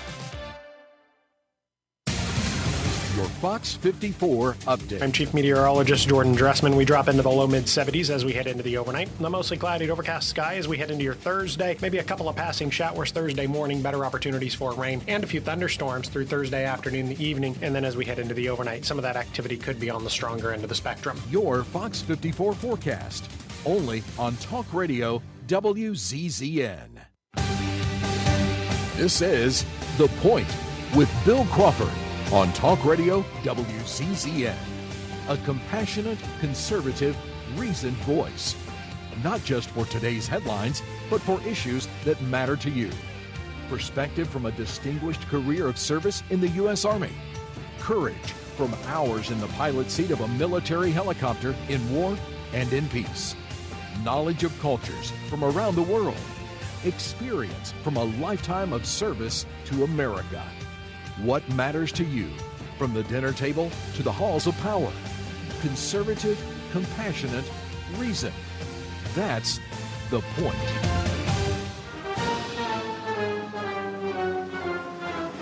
Welcome back, everybody. This is hour number 2 of The Point with Bill Crawford and producer extraordinaire Brian Tipple. And we're here today just to talk a little bit and recap some of the stuff from our runoff election day during this hour. And I'll tell you something that happened to me yesterday. I went out and voted, as I always do, and I was walking around with my little I voted sticker on my shirt, and I bet I had 4 or 5 people at least come up to me and say, "Why are you wearing that on your shirt today? Is there an election going on?" And I said, yes, there is. It's a pretty important one. And that got me to thinking a little bit about voter excuse me. Sorry about that. That got me to thinking a little bit about voter turnout and how many people actually vote in Alabama and who's really making the decisions. Pardon me, let me take a swig of water here. Sorry about that, folks. And, who is really making the decisions that tells who is running the state of Alabama? Well, this is about how many people are doing it. In the primary, about 482,000 people voted. That is 18% of registered voters. It was even less in the runoff. In the runoff yesterday, we had about 408,740 people cast their ballot, and that is a turnout of 10.72%. So what does that mean? We got 3,800,000 plus voters in the state of Alabama. So what that tells you is, just like 3 or 4 people said something to me the other day, that literally means that of every 10 people you meet, 9 of them don't vote. And to me, that says of every 10 people you meet, 9 of them don't really care who's running the show. Now, I bet those same 9 of 10 people will complain loudly when something happens that they don't like, and they will complain about the party they're against or even the party they're for. But they're not voting. They're not doing anything about it with literally the only way you can in this country, and that is through casting your ballot. And let's take a little closer look at some of the stuff that happened yesterday, some of the votes, to go inside the numbers just a little bit. Without doubt, this state leans Republican, no question about it. Yesterday, in the lieutenant governor's race, there were a total of 308,000 votes cast. John Wall won the race, 56%, won 175,000. And in the United States Senator, that's an even better comparison. In the United States Senator's race for the Republican Party, there were 310,000 votes cast, 310,758. On the Republican side of the ticket. On the Democratic side of the ticket, there were 92,008 votes cast. Now, I don't know exactly what that means. I don't know if that happened because the races were a little more contested in the Republican Party, but it seems to me like the Democrats did not turn out the votes. And another thing that just sort of boggles my imagination is In the Attorney General's race, I know that some of the people who were involved in the race told me that there was about $10 million spent on that campaign. $10 million, and at the prize, if you stick in your thumb and pull out a plum, at the end of the day, the Attorney General makes $176,000. So people were spending millions of dollars to secure a position that pays that person $176,000. Our governor, who was not on the ballot this time, our governor, Kay Ivey, makes $127,833. Now, she wasn't, the governor's race wasn't on the ballot because there was not a runoff involved. In fact, the Republican folks are already calling Tommy Tuberville governor because he won the primary of the Republicans by 85% of the vote. But the governor's office pays a whopping $127,833. I'd be willing to submit that Tommy Tuberville makes 8 to 10 times that much in his settlements that he's getting from coaching football teams. Not to mention his Senate salary. Oh, yeah. And he's been there long enough to continue having his Senate salary for the rest of his life. I guess and health care. The point I'm making, Free though, Brian, is health care. Is these jobs, yes, they're important jobs, but is it really worth somebody spending $10 million to secure a job that pays less than $200,000? Well, I mean, and here's the thing. You know that with low voter turnouts, just going at it to follow along with the charade being pushed out that we're running the government like a business, this is a bad return on investment. You're spending so much money for so few voters. Now, of course, you get what you want, so maybe it is a good investment. Well, again, think about the cost per vote. $10 million for, $300,000, that's a lot per vote. And again, some of these races, I mentioned some of the Republican races, in the U.S. 5th Congressional District on the Democratic side of things, the winner was Andrew Snead with 78,000 votes. 78% of the vote. And then Miss Duviel got less than 20%. And the point, there was only 21,000 votes for that congressional seat. Right. And I mean, mine being one of them, but it's just absolutely ridiculous. Well, it's ridiculous, and Brian, we talked about this on the show yesterday, does something need to happen to change the way Americans are compelled to vote? Do we need to have voting done on a national holiday? Do we need to make voting mandatory? Do we need to let people automatically be registered to vote when they get their driver's license? What do we need to do to solve this problem? Because we live in a representative democracy, but when only 1 out of 10 people care who represents them, that is a problem that needs to be addressed. Well, and the other side of that, too, from my perspective, is the people who complain the most and have the most at stake are the least likely to vote. And so you are working against your best interest if you do not vote. Absolutely. Because you are at the mercy of those who will. Well, maybe we need to do like Costa Rica and have a little bottle of indelible ink there, put it on your thumb when you vote, and you walk around displaying that thumb proudly all day as a good voter in your country. So, well, that or some other places where voting is compulsory. Yeah. As long as it's for El Presidente.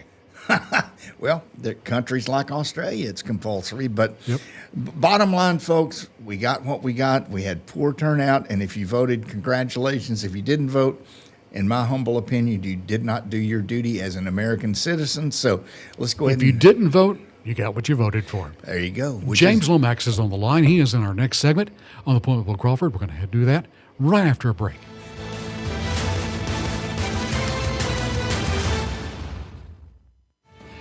You're listening to The Point with Bill Crawford on Talk Radio WZZN. Take it right to the edge with Donato's Pizza. That's right, with Donato's, they don't waste any space. And if you're going to put 100 slices of pepperoni on a pizza, you need to go edge to edge. And that provolone cheese is smoked and aged in Wisconsin. All of Donato's produce comes from right here in the Tennessee Valley as well. And Donato's is more than just pizza. Check out the subs, calzones, and wings as well. 2 locations in the Valley to serve you, in Madison on Madison Boulevard and in Huntsville on the South Parkway. Donato's Pizza. This is Bill Crawford, host of The Point on Talk Radio WZZN. I've recently had a stem cell procedure on my right knee from Dr. Charles Lee of Regenesis. Stem cells are harvested from your body and re-administered back into your body. This approach is painless, quick, and requires no lengthy rehab. My knee feels better already. Regenesis is located at 4025 Pepperwood Circle Southwest, Suite C, Huntsville, Alabama. Call 256-715-8193 or Google their website for more information. Hello, listeners. I want to tell you a little bit about Minuteman Press and what we have to offer our community. We specialize in paper printing and can help from designing your piece to the finished product. We print media guides for many of the athletic departments at high schools and universities around the area. We typically purchase sponsorships from these schools as well, try and help them with their fundraising. Once we have reached our new normal, we also print all types of marketing materials for you to hand out either in person, via mail, or at various trade shows and events. At Minuteman Press, we're not just putting ink on paper, we're building relationships. Baumhauer's Restaurant, legendary food and legendary fun. Whether you're craving the freshest seafood from Alabama's Gulf Coast, juicy chicken or char-grilled steaks seared to succulent perfection, you're craving Baumhauer's Restaurant. Add to that a sports-themed atmosphere and HD flat screens every place you look. For a sneak peek at the menu, go to baumhauers.com. Legendary food, legendary fun. Baumhauer's Restaurant. You need a lawyer and pick up the phone. I'm attorney Gary Lackey. When you call for a lawyer, where does that phone ring? It might be in a call center somewhere, maybe 100 miles away, but my phone rings in my office. The Lackey Law Firm. I'm attorney Justin Lackey. My phone rings in my office too. So does mine. I'm attorney Jennifer Lackey. And when you've been hurt and need help, we're here. We're the ones who take your call. And get what you deserve. You want to talk to your lawyer. You don't want to reach a call center. With the Lackey Law Firm, that never happens. The Lackey Law Firm. And this is the most important part. We'll treat you like family because that's exactly what we are. The Lackey Law Firm. And I'll go you one better. If you can't come to us, we'll come to you. The Lackey Law Firm. The Lackey Law Family. 1-800-4-RIGHTS. No representation is made that the quality of the legal services to be performed is greater than the quality of legal services performed by other lawyers. The ultimate golf experience is waiting for you at the Golfus. For a limited time, you can get an unlimited membership for only $99 a month. Hit balls on the range, play any of our 2,000 golf courses, have a graduation party, or host a corporate event. For all the details, go to thegolfus.com. We have 2 locations in Huntsville and a location soon coming to Hughes Road in Madison. That's thegolfus.com.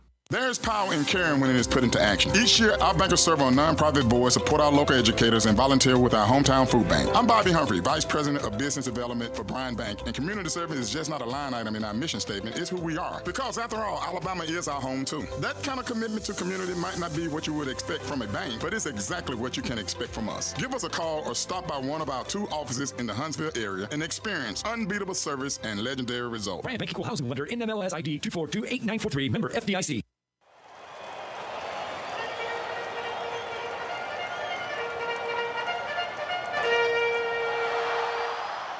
Your home of the Rocket City Trash Pandas is Talk Radio WZZN.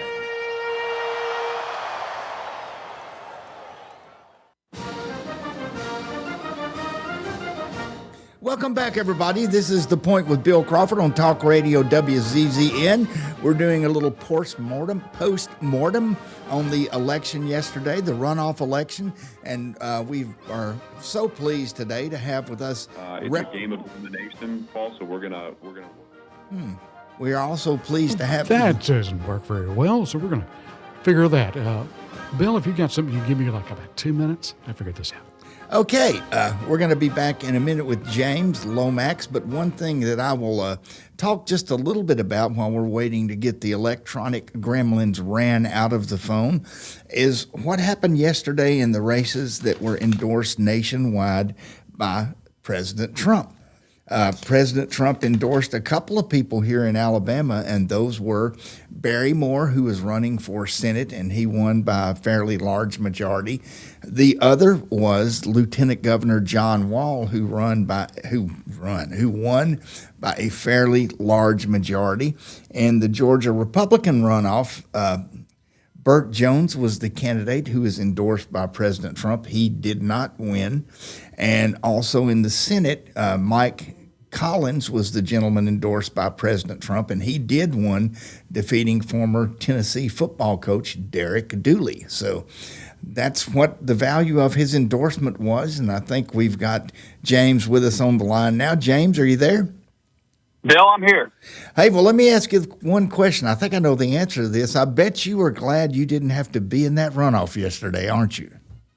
Well, that's right. You know, obviously I was watching it pretty closely, a lot of other important races on there, but I was definitely glad to not be participating as a candidate. But I'm glad for our party that the runoffs are behind us.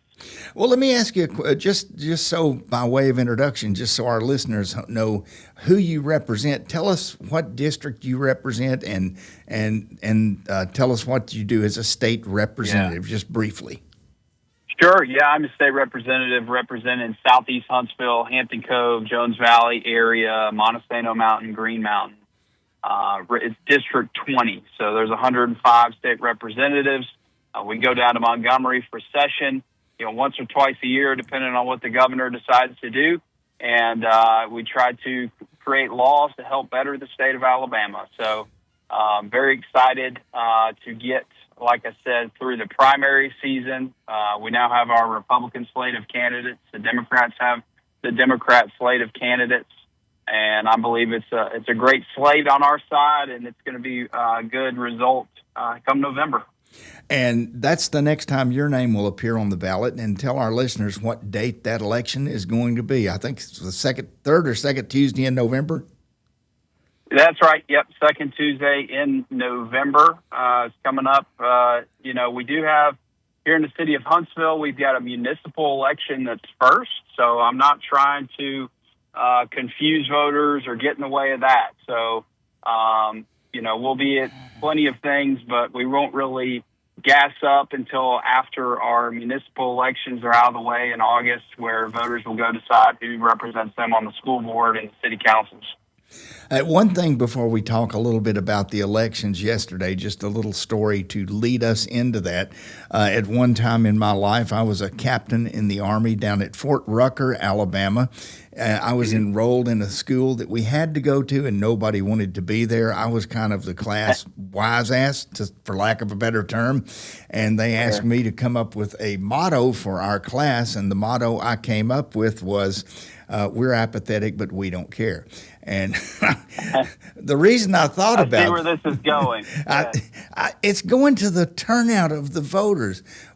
Yeah. 1 in 10 people, 2 in 10 people voted during the primary, and 1 in 10 voted during the runoff. That means 9 people you meet probably had no idea there was an election going on yesterday. Does that concern you in this state, or you just think that's the way of things now? No, it's a great concern. I mean, here in Madison County, you had 11.23% of the registered voters come out and vote. And, when I get to talking to somebody about that, it really is a crazy statistic because not every citizen is a registered voter to begin with. So, you already have a reduced pool. I think here in Madison County, we've only got something like 300,000 registered voters. And only 11% of them decided to come out and vote in a runoff, deciding incredibly important positions that probably have a much larger impact on your day-to-day life than like a president does. And everybody wants to come out when it's a presidential election. But, we were voting for a United States senator, a lieutenant governor, an agriculture commissioner. I mean, some very high-level stuff here in the state of Alabama. So we've got to work on that as a culture. Well, let me ask you this, James. I did a little research on this, and I looked into some things that that don't happen in this country, but things that happen in other countries. And should we be contemplating things such as having Election Day on a Saturday or a Sunday, or having Election Day on a holiday? Or, excuse me, making Election Day a holiday? I think everything needs to be on the table. The thing about making it a holiday is it ends up costing quite a bit for all the different, either state entities or private businesses that close those days. And, you get into a year like 2026 where we've had a primary, we've had a runoff, we'll have municipal elections, there'll be a municipal runoffs likely. You'll go into the general election. So, there ends up being quite a few election days. What I do think is just remove any barriers that may exist. And I think what's disappointing about that is our society has done a pretty good job of doing that. Election day goes on from 7 to 7. If you're not able to be there, or if you're completely prohibited from being able to vote during those time periods, there are options on the absentee ballot that are pretty much contemplate just about every reason you can think of if you really are not able to be there to vote in person that day. So I think we have to make it easy, but at the same time, we have to make sure that it's you're doing it properly and legally. So a good balancing act there. Well, let me ask you a question about absentee ballots and just paper ballots in general, where you're not running them through the machine at the polling place. I know sometimes when I'm watching my TV, which most of my TV is streaming, and something goes awry, I have to scan a QR code, and it identifies, the TV identifies me as me, and I can continue to watch the TV. Do we not have the technology nowadays to do something like, if you're issued a ballot, an absentee ballot, that it has a QR code on you that identifies you uniquely as you? And to me, something like that would go a long way to eliminating some of the concerns we have over voter fraud. Do we need to do something like that, or do I just not know enough about it to realize that it is secure already? Well, in Alabama, we've actually done a really good job of making sure we have secure elections. I don't think you're far off, and I think with some of the the technology that's occurring and the breakthroughs in the world of AI, who knows what's going to come here in the future. I mean, it may be where you walk up and just by you walking up to be presented a ballot, that makes sure that you're who you say you are, and it already knows who you are, which I think is actually a whole different conversation, but, with AI moving so fast. But, back to your original question, we have very secure elections here in the state of Alabama, and that's because we've made an effort to do that. It requires a voter ID, which are easy to get if you're willing to get one, and you're eligible to get one. And you are required to present a voter ID when you're voting. The second part of that is we've prevented, crossovers and runoffs. So if I go vote in the Democrat primary, I can't go vote in the Republican runoff. And we've made sure that you're going to be a citizen. And beyond that, we've already made ballot harvesting illegal. And you've seen that in some other areas where, hey, they wanted a whole community to be issued absentee ballots, and then somebody was just going to come along and collect them all and fill them out how they wanted to en masse and send them back in. And there's been some prosecutions based on that already. Well, you are right about that, but I do think we've got to step out of the box and think a little bit about how we get people to the ballot. I know some countries, I don't think we'll ever go this far, they make voting mandatory. And if you don't vote, right, you get a fine. I don't think we're going to go down that road. So well, Bill, I'd also make the argument that a little bit of it's becoming of the political system itself. And if you watched any of the ads during this campaign season, how could you not? They didn't exactly encourage anyone to really get out there and vote because they had a hopeful, positive picture of our future. And unfortunately, I mean, I know for a fact that a lot of these messages are tested, and they're tested again and again, and whether it be focus groups or surveys or polls. The messages are very fine-tuned for a particular reason, But I got to say, as just a human being, I don't think that over time we're going to be very responsive. And I think that creates a lot of voter apathy when it's, a lot of tearing down of other people and misrepresenting what may or may not have happened. Well, James, I was reading an article about that very thing today, and yes, the messages that are in those attack ads, for lack of a better term, they do resonate with a lot of people, but they really don't address the issues. They just address things that are kind of what I would call touch points. It almost seemed to me like they were advertising for a monster movie, but enough of, gosh, I'm so glad now that I can watch the news this morning without having to look at those things. So you talked about the slate of the Republican Party.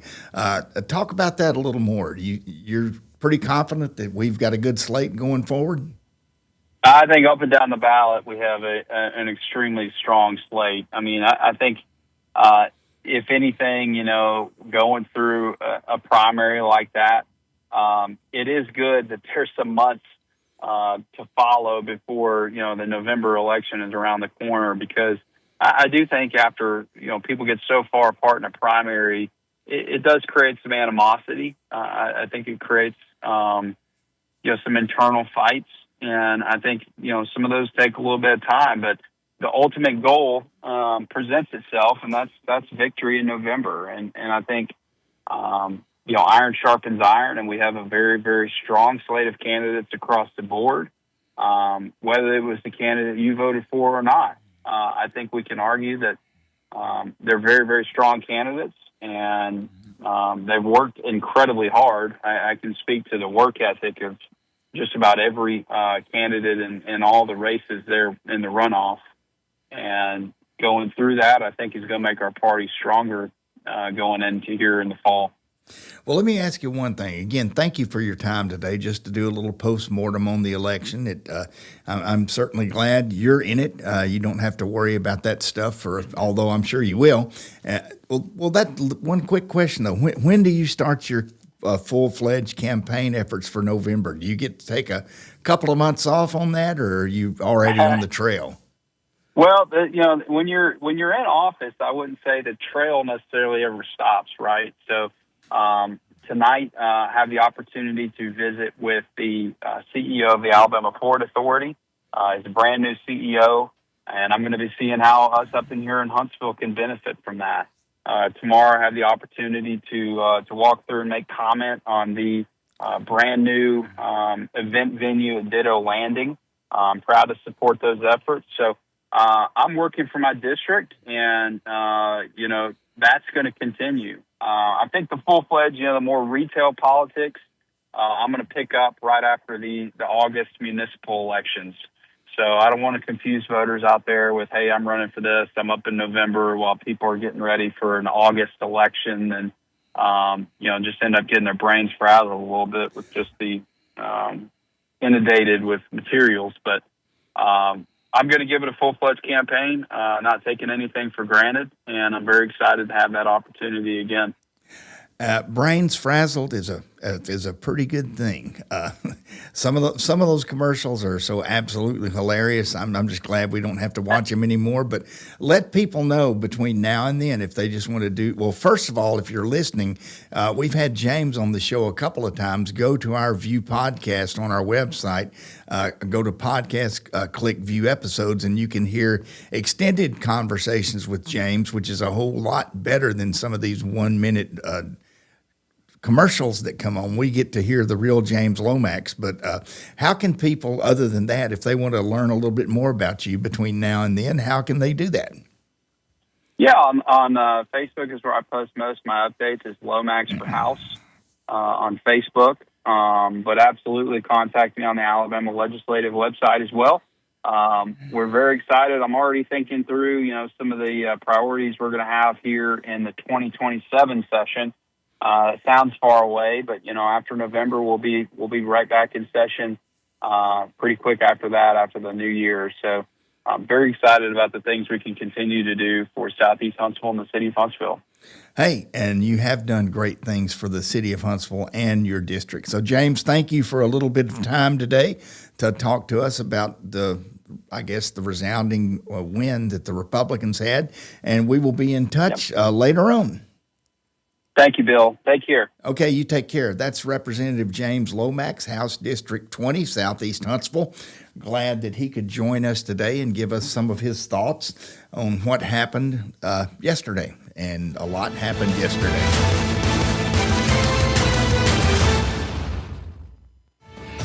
You're listening to The Point with Bill Crawford on Talk Radio WCZN.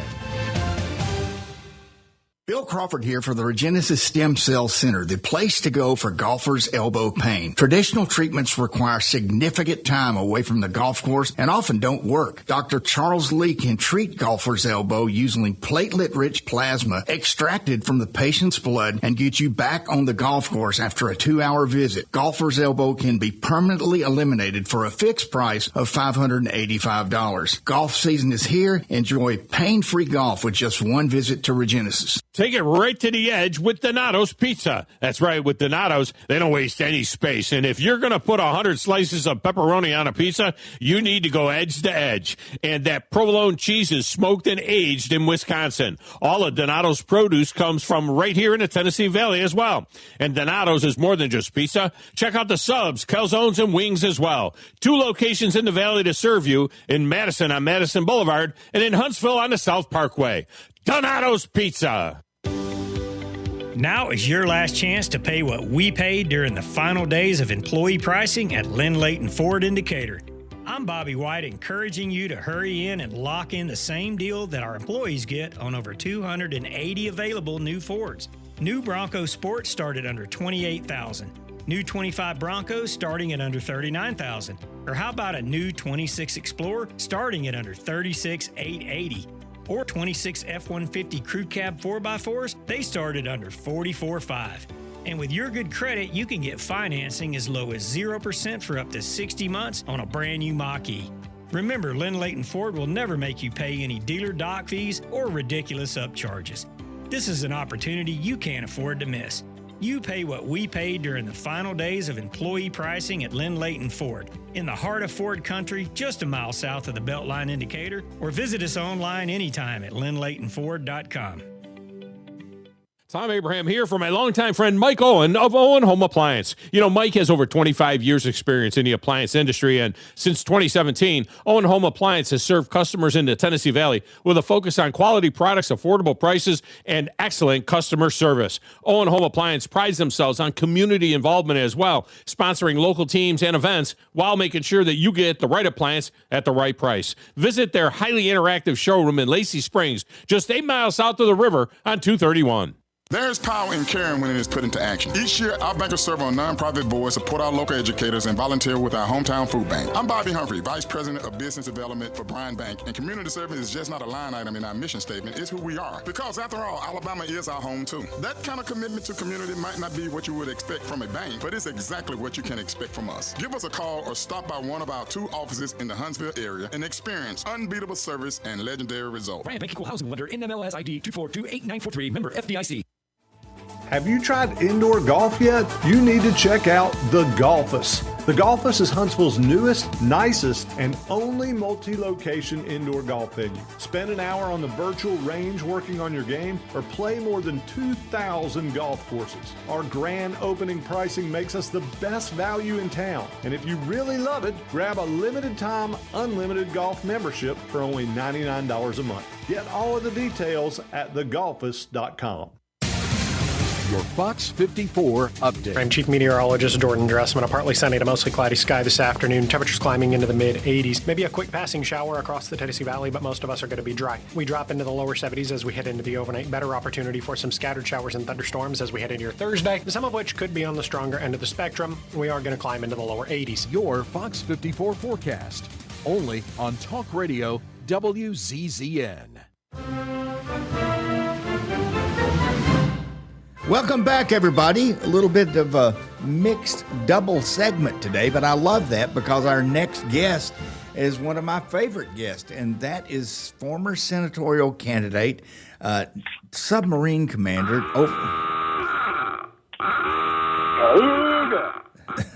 There we go, Seth. Seth Burton. And Seth is going to be with us weekly on Thursdays for what I'm calling the Eyes on Washington segment. And Seth, how you doing? Great, Bill. How you doing? I couldn't be better, I guess. I'm one of the 1 in 10 people who voted yesterday. I'm sure you are too. I know. Well, absolutely. And Aaron did his duty, my son. He went and did his duty as well. So it was disappointing to see the turnout, though. Well, I think it was 11.72% of the vote, or 10.72, or some ridiculously low number like that. It was. So what are your thoughts on the runoff? As folks, by the way, we're going to have 2 segments when we talk to Seth. One is going to be in our submariner terms, Seth being a submarine, is above the surface and below the surface. So above the surface today, I do believe we're going to be talking about the runoff. So Seth, give us some of your thoughts on that. Yeah. First, I want to congratulate Congressman Moore and Jared Hudson. They both ran great campaigns, and I'm really glad to see Congressman Moore going on to the general election. So congratulations to both of them. I'm honored to have gotten to know them on the campaign trail. So here's a few thoughts I have, Bill. For one, I want to start with along the lines of civic responsibility. A couple of quotes. You probably remember I like quotes from the campaign trail, and the one that sticks out to me is George Washington, where he talks about the preservation of the sacred fire of liberty and the destiny of the Republican model of government is staked on the experiment and trusted to the hands of the American people. So we have a civic responsibility. And then Noah Webster, who a lot of people don't really track Noah Webster, he got even more specific and said if the citizens neglect their duty, the government will soon be corrupted. And saying that it is our duty in a self-representative government, we have to be involved. And so, we've heard the statistics. I want to give actually a little different perspective on that voter turnout, because to me it's about selectivity. And we've talked a little bit about this before, but I want to use some numbers to illustrate it. We just had 239,000 people that cast votes yesterday in the Senate race between Barry Moore and Jared Hudson. And so that group, along with the group that voted on May 19th, which was almost double that, have picked essentially the next senator for the state of Alabama. And yet we're going to have 1.4 to 1.5 million Republicans go to the ballot boxes in November and cast their vote for Barry Moore to go to be our senator. So I think of it from the viewpoint of your most selectivity, where you should be most engaged, most excited about having choices, is in that May-June time frame, because you've already essentially like having 6 meals offered to you, and you let all your friends down select it to one, and then you just vote. You just eat that one, and in November you haven't been a part of the actual selection of your future leader, and you just end up casting a vote where everyone else has already done the hard work of going through the candidates, and you really have had no say. So that, to me, it's just we're missing the mark on where the real engagement. First, you need to be engaged, but then just because you vote in November doesn't mean you've been involved in the whole process to where you get the best results, at least from your perspective, in the end. So those are a few thoughts. Well, let me. I did a little bit on this on the show the other day. I did some research on what other countries do to ensure that people get more involved in the process. And I know being parents, as we both are, sometimes your children don't do the right thing, and so you have to say, you're going to do this, and just don't ask me why. Do we need to go to some sort of process where perhaps, like there are many countries in the world, I found out, where voting is mandatory? Do we need to even, go down that road to say, hey, folks, you got to vote? Or is that just taboo for our country?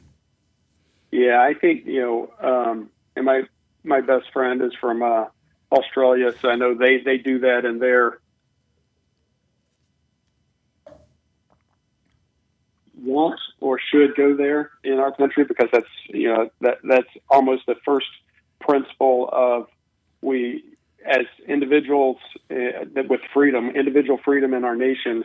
If we start mandating something like that that's so fundamental, instead of it being a responsibility that we do out of our own participation in self-government, I think that would be antithetical to the American idea and philosophy. But what we should do is be more proactive at educating and being positive about the making the citizen feel like they can connect with their government in a better way. Right now, so many things are negative around politics. There's so much, the campaign process itself is exhausting to the public. They don't like it. They just get disenchanted. I talked to so many voters on the campaign trail that said, we just don't care. We hate it. We hate all politicians. And so we have to somehow turn that around where they see that there's what's the role of government, and then what can they do to actually affect it and get the results that they want from government, instead of just being so disenchanted. So I'm one that's not about mandating things like that, but I do believe there's an education piece, and people, just like you're doing right now, just trying to generate interest in it to where they don't just wait until November. They're part of the process that leads up to that final decision in November. Well, is there, to go a different route down that, is there a way to incentivize people to vote? There's on the big election days, I'm actually one that's for the actual election days in November, the nationwide ones. I like the idea of a voting holiday. So to where everyone can just pause, focus on that, and do it in one day and celebrate self-government. But that doesn't get it. You can't do it for all elections because it would get cumbersome then. And so, but I do think that is one. There's other options of shifting the days of the week, but I don't even think that would help, because right now, everybody knows it's going to be on a Tuesday typically. And so it's a matter of just feeling like your vote matters. I think that's the fundamental breakdown that we have right now, is that people just feel like their vote doesn't matter, so they don't even want to take time out of their day to go do it, because they're just frustrated with the results of the political class that just makes things, doesn't make things better, doesn't solve problems, and so they just become disenchanted as citizens. But we have to realize that in self-government, it's our duty to be involved, even when it's frustrating sometimes, or you're going to get what you get. You get the government that you elect. Well, Seth, we're going to have one more question on this topic, and then we're going to go below the surface and hear that klaxon again. Right.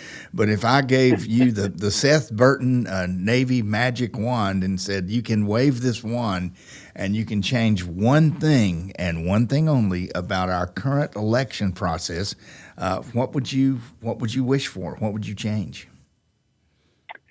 Yeah, I think I would do campaign finance reform to put more rules and structures where normal guys have a chance. Right now, the money is so dominant in it, and there's just very little chance for people that are just normal to run for office and get it. So it would be a campaign finance sort of thing, which would be hard. There's a lot of disagreement on that, but I really think money drives the election cycle so much, because power is tied to money, is tied to power. Well, I think if you did that, you might see some more debates of people actually talking to one another versus $10 million worth of ridiculous commercials. So absolutely. All right. So now we're going to go below the surface with our submariner, and there goes our klaxon. Dive, dive, dive. Our below the surface topic today for our listeners on Eyes on Washington with Seth Burton is the restructuring of the government workforce.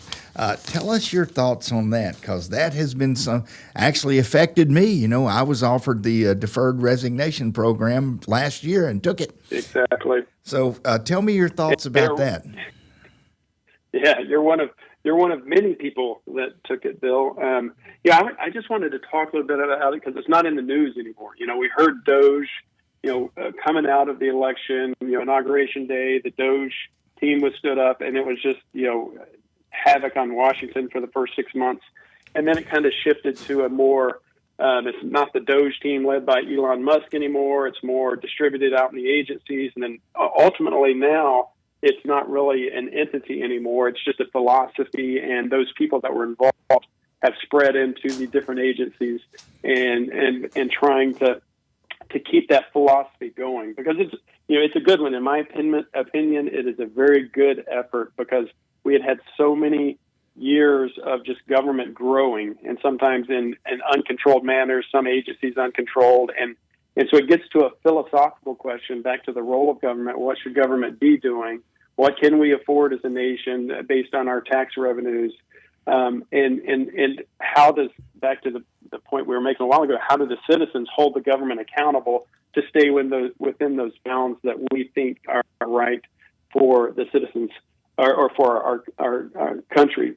So a few stats just to let people know where it's evolved over time. There's actually been, I looked it up, and there's actually been, you were one of about 145,000 people that took that deferred resignation offer. And then since then, just in other restructurings and people leaving government, we've lost another 134. So you're talking, pushing 300,000 employees of the federal government just in 1 year reduction, which that equates, I ran the numbers, and that equates to, anywhere from $45 to $50 billion a year in the federal budget savings. So, my thoughts on it is it's still going. We're going to see how well it plays out, because it's obviously tied to Trump now. So you're going to see whether there's a backlash against that as elections happen. But we, from a citizen point of view, I think it's very much important that we use this opportunity, this reset that happened. And, there wasn't not everything in DOGE was good, because there were some things where they made mistakes. And usually when you take big chainsaws to things, you do make some mistakes. But it's important for us to still keep watching. That's why I wanted to talk about it below the surface. We need to stay tuned into it, how it's helping, what are the effects on government services that we are attuned to. There was a big effort to try to make things more efficient in government, so we need to see if that actually is happening. And so I just want us to keep an eye on it as the next couple of years progress, to see if we revert back to the old ways and the government starts expanding again, or we are able to carry that philosophy forward, and hopefully it becomes some sort of bipartisan effort, because I think all good citizens want an accountable, efficient government. And so it should be a bipartisan thing that we go after, and not something political just because it was tied to one administration. Well, Seth, a couple of points on that. Believe it or not, I have been, I don't know what you would call it, the beneficiary or the recipient or the misfortune, but I was involved in 2 downsizings of the federal government. In 1992, right, as a green suitor in the U.S. Army, there was a program called the Voluntary Separation Incentive, where they allowed us on active duty. Essentially, we got bought out, and it was a very lucrative buyout, and you got to retain a lot of the benefits of being in the service. And what happened there was so many soldiers left the service at that time frame. Later on, we had some bad things happen in the world, and the leadership said, oops, we got rid of too many. Yeah. And then again, this recent time where, as you alluded to, many of us federal employees took the same deal, and I just wonder if the same thing is going to happen again. So you are very correct. We need to keep an eye on that. We do, and because if you just look at it by agencies, I ran across all the agencies, and I mean, we're talking anywhere from 15 to 50%. The Department of Education was the biggest one at 50% workforce reduction. So you're talking, 1 out of 5, 2 out of 5, 3 out of 5 people leaving an agency in a year. And that's a big deal, and we need to look and see how that impacts the missions that those agencies are supposed to go do. And to your point, I was in the Navy for 30 years, and that's what the manpower world of the Navy struggled with that all the time, because they try to downsize and realize that they overshot the downsizing. Then they recruit too many, and you just get these anaconda movements in the force where you have shortages and overages, because it's really hard to plan something and predict what's going to be needed in the out years. Well, one thing I've been tracking just a little bit, I still am loyal to the country, and I still keep an eye on this kind of stuff, is I can say this, with certainty during my many years in the federal government as a civilian, every time I would go to a retirement ceremony, I would always ask the retiree this question: have you ever seen anybody fired? And the answer was always no. And it's virtually impossible to fire a federal employee. The process is long, lengthy, and when somebody's worthless, frankly, and they're being looked at, usually the supervisor will change jobs before the process happens, and the next person has to start all over again and doesn't even want to. Do you think there needs to be some reforms in that little aspect of government employment? Absolutely. Unfortunately, for one of my responsibilities in one of my last Navy jobs, I was the separating official to, when federal workers had gotten to that point and the chain of command was holding them accountable and separating them from federal service, I was the deciding official for that. So I've seen many people that have had to go, but it is hard.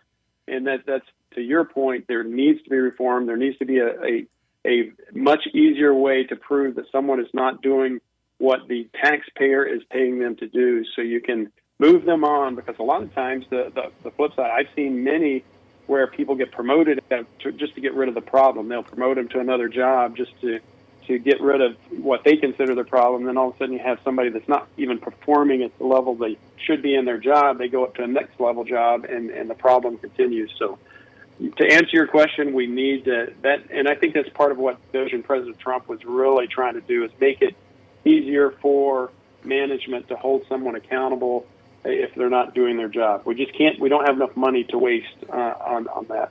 Well, Seth, since you have the a unique perspective on this, and you were talking about being a separation officer, right. I forget the phrasing you actually used, but in my time as a manager, one of my responsibilities was performance reports and performance evaluations. Is that happening? Is that something that you had at your disposal, talking about when you have to separate an employee? Yes, they like when the package would get to me as a deciding official, it would be not only their performance evaluations, but also all the counseling, all the performance improvement plans, everything that the team around that person had done to try to help. Because the goal is never to get rid of one of our teammates. Right. It really is. You need to do the job that the nation has called you to do, and we've hired you to do, and the taxpayers paying you to do. Yeah. So we want you to succeed, and so that's why it was a high bar for me to override a chain of command. Right. That has gone to so much effort to help someone, and they just aren't doing what we need them to do. Right. I was routinely in court cases because we would get sued, and then right. we'd have to go to court and have it, some sort of decision at a judge level. So yeah. It's to answer Thank your God question, I never had to do that. I had a lot of information at my, with lawyer advice and everything to really think through it, because it's very important to make the right decision, because these people are people, and you want to make sure you take care of them, treat them respectfully, even though they might be falling short in the job we asked them to do. Well, and that's one of the first things I did when I became a manager the first time, and I spent, the better part of 2 weeks just going through everybody's file, just to kind of figure out, yep. What I was inheriting. Which was tough because I knew a lot of these people, but and some of these backgrounds, but you've got to have that, and it's just I can actually see, not to throw any shade, but I can actually see where there's some managers that did not handle a problem that I inherited or handle it before I inherited it. Brian, that's a great topic, and it's really not only in the government world but the private world. You have to be honest with the people working for you. For one, that's how they grow. Right. That's how they mature and learn to be better. And two, you have to have accurate records to where you do have the body of evidence if you need. If they don't progress, you can't have all the stuff that was sugar-coated and made it sound better than it was, because then it's hard to take action against. Well, you're really doing it. You're doing the taxpayer a disservice, but you're doing that person a disservice as well, because they're going to, I would hate to think that I would go through 20, 30 years of a career just being basically a house pet. Going through and just get shoved along, and that you're not, you've wasted a human, but you've also wasted a lot of taxpayer dollars. Absolutely. Well, hey, this is a topic that we could go on for hours and hours about, but I do believe hey, Seth, thank you for your time today. I will just say this one final topic on performance evals. If you read my civilian file, you would think that I was akin to a perfect person, and that ain't true. It's just those things are just inflated. That's all there is to it. So, yeah, I'm also remembering the joke about the turtle on the fence post. He didn't get there by himself. No, he didn't. Yep. Okay. No, it's always great talking to you guys. Talk to you next week. This is Seth Burton, Eyes on Washington. And Brian, I think we're getting out of here right now, right? We're going to take a break, and then we're going to say goodbye for here in just a few minutes on The Point with Bill Crawford.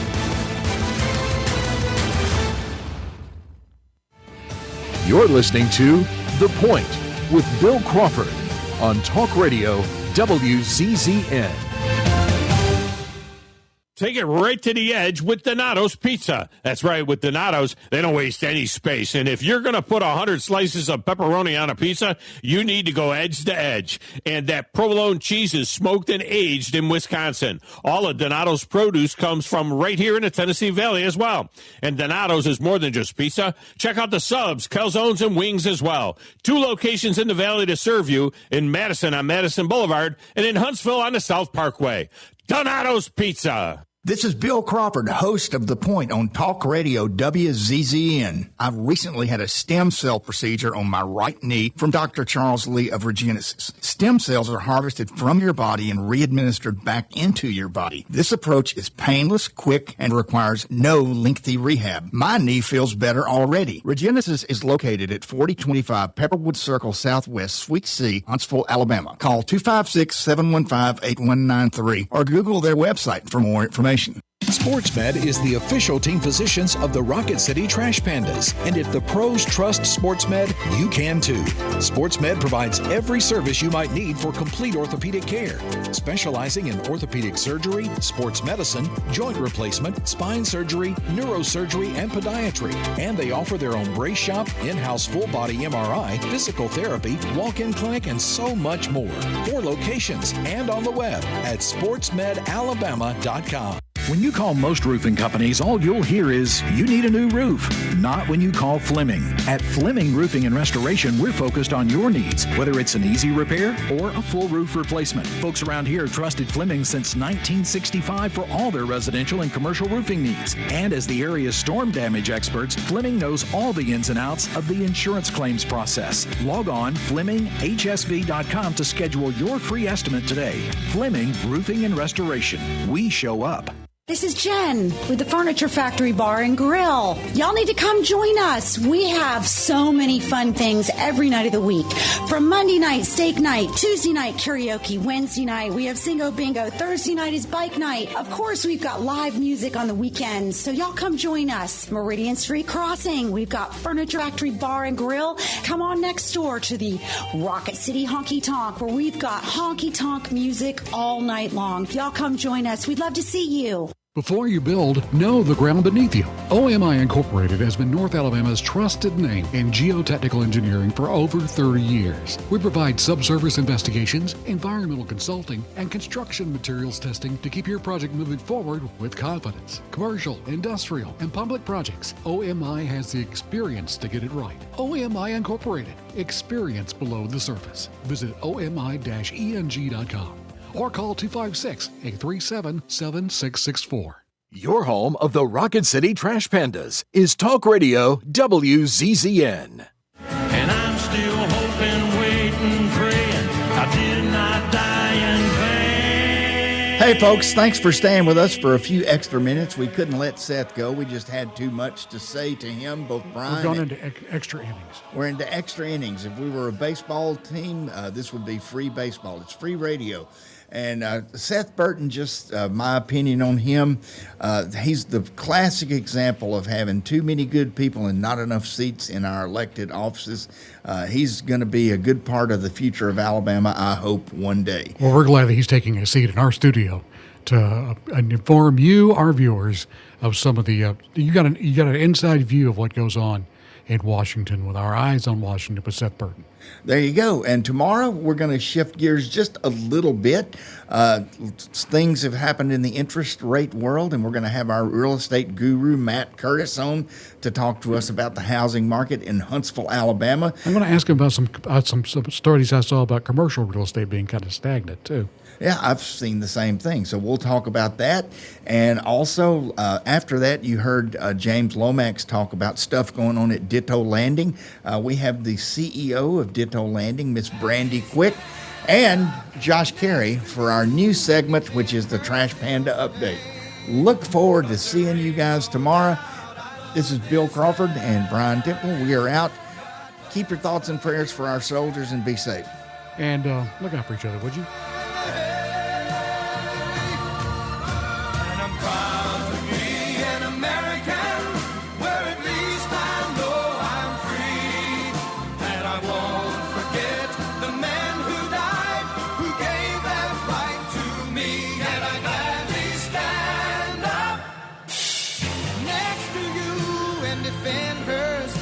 Today, 'cause there ain't no doubt I love this land. God bless the USA.